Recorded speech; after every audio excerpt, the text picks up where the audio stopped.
Wife was horrified to find no scar on her husband's shoulder, though she clearly remembered a long scar there, recalling her husband's unusually rough behavior during their intimacy a few days ago. So different from his usual tenderness, all these strange changes made her suspect. The man in front of her wasn't her real husband. At that moment, the man turned around and asked what she was looking for. The woman pretended she was feeling unwell, but her panicked expression made her husband sense something was off. Suspecting she might have found out something, the woman quickly ran to the window, because if she were a second slower, her grief-stricken face would betray her, bringing her fatal danger. She bit her finger desperately to stop herself from crying out, as she realized with horror that her real husband had died in the sudden fire. In that deliberate arson, the fire killed all her family members, yet the killer had left her alive. Just as she was contemplating who the culprit might be, the man silently appeared behind her and asked why she was crying. The woman suddenly recalled everything. Ever since their ancestral home was destroyed in the fire, they had moved into the villa her parents had left behind. However, the man had lied about having memory loss, and even asked her for control over the company. It was then that she realized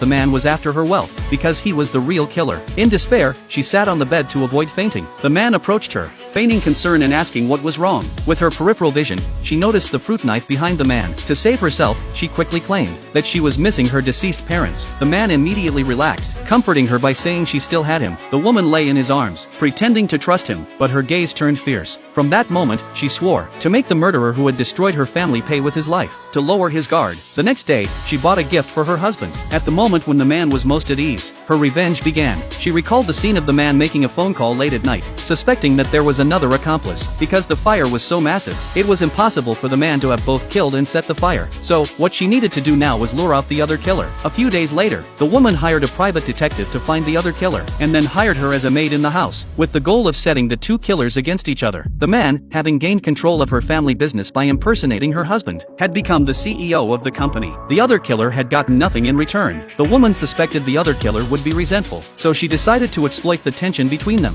When the time came, she could easily bring them both to justice. Sure enough, when the man saw the maid, he froze in his tracks.